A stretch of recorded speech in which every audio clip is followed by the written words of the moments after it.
আসসালামু আলাইকুম, কি অবস্থা, কেমন আছেন সবাই? আলহামদুলিল্লাহ আমরা বেশ ভালো আছি।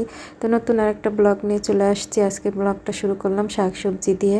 এই যে রাতের বেলা, রাত না সন্ধ্যার পর পর ইফতারির পরে হচ্ছে ওর বাবা আসতে দেরি হয়ে গিয়েছে, যানজট ছিল, তাই যে সবজি নিয়ে আসতে দেখুন কি অবস্থা। সিম আনছে 3-4 কেজি, শাক আনছে, তারপর শাক 3 প্রকার না 4 প্রকার শাক আনছে, মটর কলাই শাক, তারপর পালন শাক, লাল শাক, আরেকটা যেন কি শাক, ওটার কি যেন বলে, মানে 4 প্রকার শাক আনছে, তাও অনেকগুলা করে। এত শাক, আমি একা মানুষ, ওর বাবা তো থাকে না, আমি আমার মেয়ে থাকি, তাহলে একা মানুষ এত শাককে খেতে পারবো? এই আগেও একবার এরকম ও বাজার করলে এরকমই করে বাজার, তো মাথাটা নষ্ট, রাগ হয়ে গিয়েছি। আমি রাগ হলে আবার কিছু বলতে পারি না, মানে আমার বলার আগেই আমার চোখ দিয়ে পানি পড়ে যায়। আমার মানে কষ্টটা আমি কারোর কাছে শেয়ার করতে পারি না, কেন জানি এরকম হয়। মাছ আনছে, তো মাছ না ঠিক আছে, দুধ নিয়ে আসছে, দুধ এনে ফ্রিজে রাখছে, আর এই যে এই বোতলটা রাখছি, এটা হচ্ছে বাইরে রাখছি, জাল দিব, কারণ খাবে, সেরিতে খেতে হবে, এজন্য এটা বাইরে রাখছি। তো দুধ মাছ না ঠিক আছে, ওটা তো ফ্রিজে রেখে খাওয়া যাবে, কিন্তু এই যে এতগুলা সিম আনছে, তারপর 3 কেজির উপরে সিম হবে, এতগুলা সিম আমি একা একা কতদিন ধরে খাবো? বলে কি যে তুমি না সিম বীজওয়ালা সিম পছন্দ করো, এর জন্য তোমার জন্য এতগুলা সিম নিয়ে আসছি। আর লাল শাকে যে কিছু কিছু বলতে 1 মুঠা আর অল্প একটু বড় বড় মুঠা আনছে, মানে একটা শাকের মুঠা অনেক বড় বড়। তো এই যে 1 মুঠা লাল শাক তো অত কমে না, তো 1 মুঠা আর 1 মুঠা থেকে একটু শাক নিয়ে যে ভাজি করতেছি।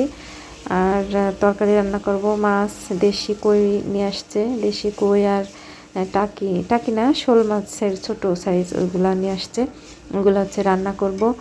শোল মাছ রান্না করব না, কই মাছ দিয়ে 3-4 প্রকার সবজি দিয়ে রান্না করব। এই যে কই মাছটা দিয়ে 3-4 প্রকার সবজি দিয়ে তরকারি ঝোল রান্না করব। তো এত বলি, বাজার করলে এরকমই করে, মানে একসাথে অনেকগুলা, একটু একটু করে অল্প অল্প করে হাফ কেজি কি 1 পোয়া করে কিন্তু নিয়ে আসতে পারে একটা জিনিস না, যেটাই আনবে অনেক বাজার আনবে, আর অনেক বাজারের মধ্যে সব বাজারই 2-3 কেজির উপরে করে আনবে। শাক আনলে 3-4 প্রকার শাক আনবে, এত শাককে একবারে খাওয়া যায়? এতদিন মানে প্রতি সপ্তাহে তো বাজার করা হয়, তাহলে এরকম কেন আনবো? আর এই যে এই সবজি 3-4 প্রকার সবজি দিয়ে তরকারি রান্না করছি কই মাছ দিয়ে। তো আমার তরকারি রান্না শেষ, ধনিয়া পাতা দিয়ে, তারপর হচ্ছে আমি নামিয়ে নেব। তো রান্না বান্না করতেছিলাম আর রাগারাগি করতেছিলাম যে এটা কেমনই কোনোভাবে বুঝে না। তো কথা বলতে বলতে হচ্ছে আমার কারেন্ট চলে গেছে, আজকে সারাদিন কারেন্ট ছিল না, আবার যে এখনও খুব জ্বালাচ্ছে। গরম আসার আগে কারেন্ট এত জ্বালাচ্ছে, তাহলে গরম আসলে কি করবে জানি না। আরও টপ ফ্লোরে থাকি, একদম ছাদের নিচে, মরে যাব। বাচ্চা, আর বাচ্চা, ছোট বাচ্চা নিয়ে কিভাবে যে থাকবো, কি করব কিছুই বুঝতে পারতেছি না।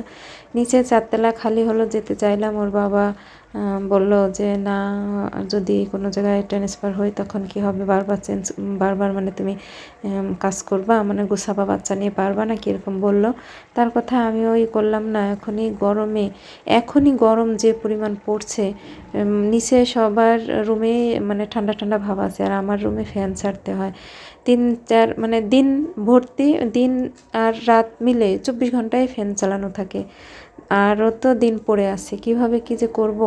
তো এই যে হচ্ছে সেহরির সময় আমি উঠে ভাত রান্না করতেছি, আর এটা হচ্ছে আমার মেয়ের বাবা হচ্ছে কি দিয়ে যেন, টমেটো দিয়ে, আমরা আলুর ঘাটি করি, ও টমেটো দিয়ে আলু দিয়ে সে ঘাটি করছে, মানে টমেটো, শুধু টমেটো, একটা আলু দিয়েছে, আর হচ্ছে শোল মাছ দিয়ে এই ঘাটিটা বানাইছে।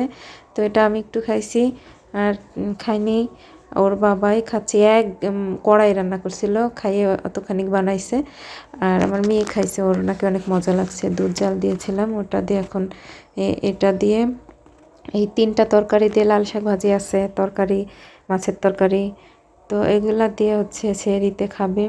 তো আমি আমার এই হাজব্যান্ড নিয়ে কিভাবে যে কি করব, কোনোভাবেই এত বোঝায় বলি, এত বলি, ধরে ধরে বলে দেই যে এত সবজি কিভাবে খাবো, এরকম অল্প অল্প করে বাজার করতে, কিন্তু সে করবেই না। তো গরম গরম খাবে বলে আমি সেহরিতে এই রাত্রেবেলা উঠে তারপর ভাত রান্না চড়াই দিছি, যে গরম গরম যাতে খেতে পারে।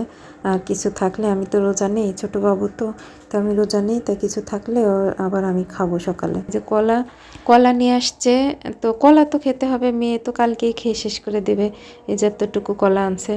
তো এই কলা হচ্ছে দুধ দিয়ে খাবে আর এমনি মেয়ে খেয়ে নেবে। বলছে যে মেয়েকে টিফিনে কলা দিয়ে দিও, ভাত নিয়ে তোমার যাওয়া লাগবে না, এরকম বলতেছিল। আর হচ্ছে আনছে, চাউল আনছে, আমাকে বলছিল পোলাও রান্না করতে, কিন্তু আমি আজকে তো মাংস রান্না করি নাই, তাই পোলাওটা রান্না করলাম না। তো আজান দিচ্ছিল চারপাশে, সারা আজান, আর আমি এদিকে ভয়েস দিচ্ছিলাম।